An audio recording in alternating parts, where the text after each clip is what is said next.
Jaguars going with Travon Walker from Georgia. That appears to be Trent Baalke, their GM's pick, and so I think that's where they're going to go. And then next, I have Aiden Hutchinson out of Michigan to the Detroit Lions, just because it's too perfect, and I think he's the best guy in this draft.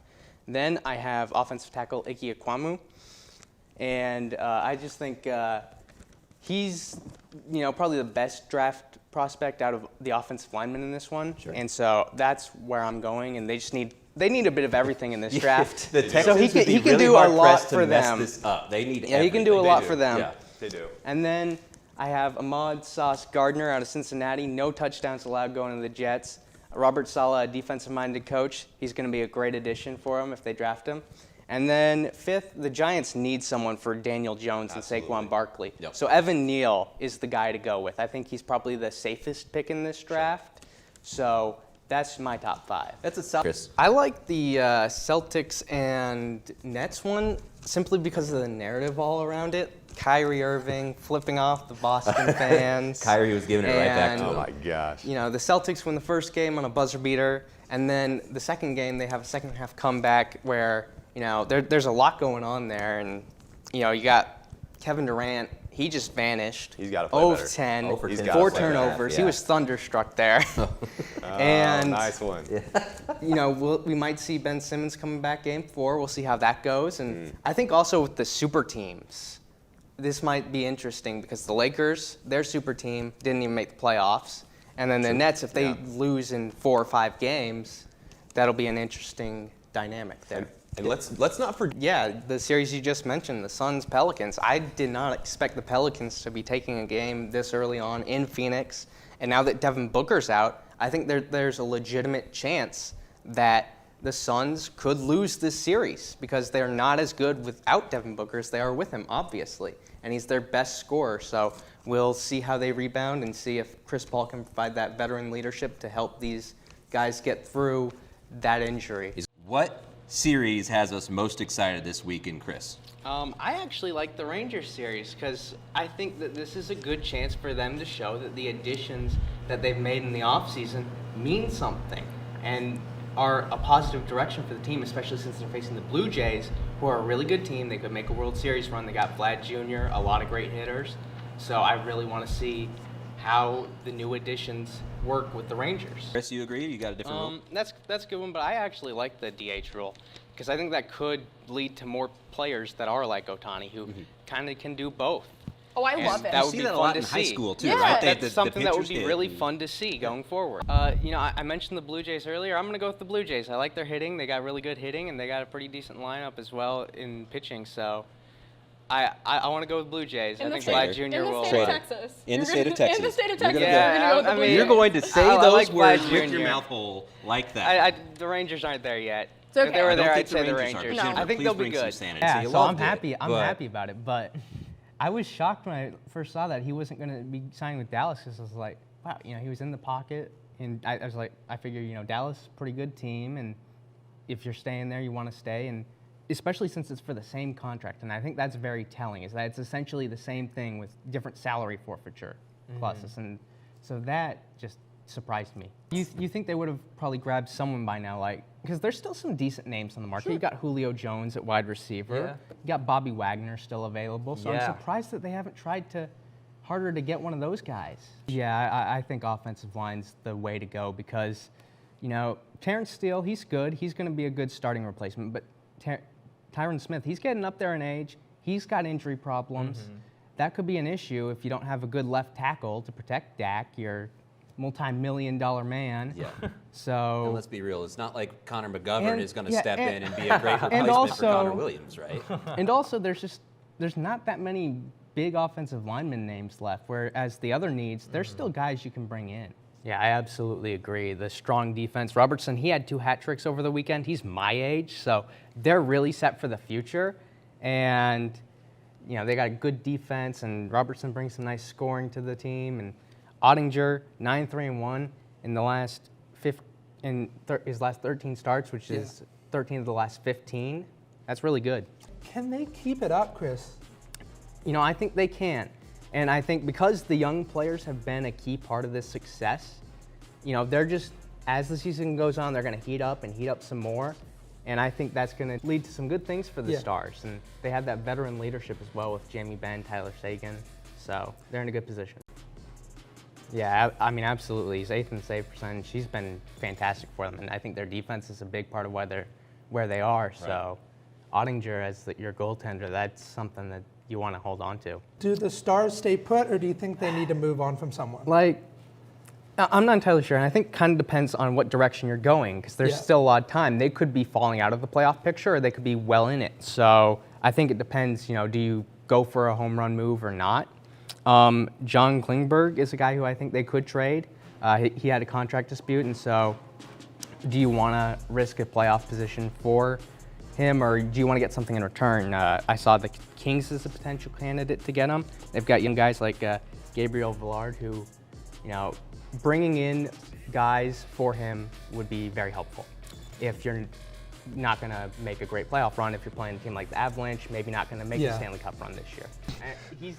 That was probably the one question they got right. He's been here the longest, so that makes some sense. I'm not too surprised, honestly. I mean, sports aren't the biggest thing here, so hopefully they can get a little bigger here. Now, Chris, does winning 2 games in a row against Rice and Southern Miss mean anything? It definitely means something because we have the momentum, and so we're a little better than we were. It's still not amazing because they're not very good teams, but at least we're in a better situation than we were in. Does winning these last 2 games help his case to keep his job, Chris? Not these last 2 games, and I would give him an ultimatum and say, if you can win a bowl game, that's your job, because he hasn't won a bowl game yet, and if he can come back after that start and beat undefeated UTSA to get into a bowl game and then win that bowl game, then he has a shot at the job. I think. Chris, what kinds of things are you looking at with this UTEP team? Well, one thing that that I saw about their team that kind of scares me a little is their run defense is top 25 in the nation. However, I will say last week they played UTSA, and much like Wile E. Coyote from the Looney Tunes, they couldn't catch the Roadrunner. McCormick, the leading running back for UTSA, had 169 yards rushing. So maybe there's a chance with our offense on the run. Chris, takeaways from last weekend's game. To me, the big thing was this defense has got it going. They're in the zone now. We had Katie Davis with 18 tackles, which is very impressive, most by a UNT player since at least 2000. And then you got guys like Noville and the Murphy twins also doing really good on defense. Chris, how excited should Mean Green fans be about this run game? Oh, they should be so excited. It's been a fantastic group. DeAndre Torrey has been amazing. Adai's been great. I got to shout out running backs coach Patrick Cobbs because he's done a great job with this unit. Johnson and Ayo Adai got so much action. Now, how big of a blow would it be if Torrey has to miss time, Chris? It would be a bit of a blow, but Adai's got a touchdown in each of the last 3 games, and he got the game-winning touchdown last week. And Attaway went down early before the season even started, and to me, this UNT's running back room is just next man up. Now, they have played a tough schedule. They played at Alabama. They had a tough non-conference schedule. I asked the analysts this question on last weekend's show, and they said it was this week's game. But is this week's game the most winnable game we've had since week 1? Oh yeah, they are the lowest scoring offense in the nation. They have pretty much no passing game. So you just stop Frank Gore Jr. and you're good. Yeah. So who needs to step up for the Mean Green? Who are some impact players we're looking at? If Torrey goes down, you don't have him anymore. So maybe the running backs, who are we looking at? I'm looking at Adai because if Torrey's not able to play, he needs to step up and fill that role in. I think the Arizona Cardinals are actually the best team in the NFC. They're the only undefeated team left in the NFL, and they have a top 5 offense and defense in almost every major statistical category. Kyler Murray's playing like an MVP. He's got DeAndre Hopkins. They just added Zach Ertz. They got a good defense too. I think that they're the team to go with right now. Chris, looking back on this decision, did the Cowboys make the right choice in CeeDee Lamb over Justin Jefferson? I think Justin Jefferson is the better player, but I don't think they made the wrong choice in picking CeeDee Lamb. You look at this draft class, it was amazing with wide receivers, Jerry Jeudy, Chase Claypool, T. Higgins, all across the board. But CeeDee Lamb is probably the number 2 guy in that draft class, Jefferson being number 1. And their stats are pretty similar. Lamb has 1 more touchdown than Jefferson and 50 less yards this year. So, since he was a good pick, I don't think that they made the wrong choice. And I piece of the game, Chris? I think stopping the stars of the Vikings offense, that being Dalvin Cook, Adam Thielen and Justin Jefferson. If you can at least limit one or two of those guys, I think you can win. Where this roster was at as we get into the season, Chris, were you surprised at just the lack of offseason moves from the Mavs? I mean, not really, because, I mean, to me, it wasn't even that great of a free agent class. I mean, we had Kawhi Leonard and Chris Paul, but they didn't really, they stayed put. A lot of decent guys like Duncan Robinson, Derrick Rose, Will Barton, they also stayed put.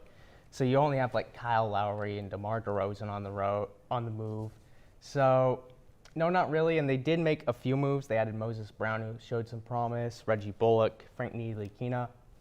So I think I'm not too surprised. I think they made a few moves that were good, but yeah, they also re-signed Tim Hardaway Jr. Right. And they didn't end up getting that, obviously. So who on this roster has to step up the season and be that guy, Chris? I mean, it has to be Porzingis, right? Because he has the most potential to be the second star that the Mavericks need to, I think, really take that next step and be a contender in the Western Conference.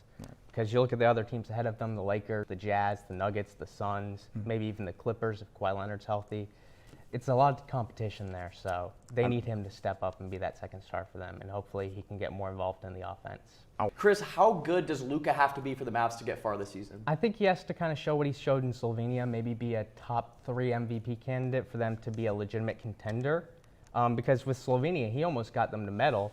His second best guy was Vlatko Kankar, who is on the bottom of the bench in the Nuggets. So, Chris, do you expect that the scheme and just the overall style of play is going to look very different under Jason Kidd than under Rick Carlisle? I think it probably will. I think he's going to be a big help for Luka Doncic because he was also, a star point guard. And I think maybe he'll get Kristaps more involved in the offense, which would be hopefully enough to give them the second star they need. Left out. Chris, who gets left out in this? I'm going to go with Ottinger. I think that just given his age, it's best to keep him, playing in Austin. And then if one of the other guys struggles, you can bring him back up and he can take the reins at goalie. Two signed him to a 4-year deal from the Wild. Chris, what did you think of the Ryan Suter signing? I think it's a decent signing, and I think he will definitely help their defense. A big problem that I have with it is 4 years does seem like a little while for a guy of his age at 36 years old, and he was overpaid when he was in Minnesota, but his new contract now should hopefully be good enough, especially since he doesn't have to be the #1 defense man on the Stars, so he can play a better role for his age. I think he'll fit in fine. Chris, were you surprised that he's not with Dallas to begin the year? That is a little surprising. I feel like it is kind of a cap move to save them a little bit of money because they have a little bit of cap issues, but I think he'll find his way up in Dallas soon.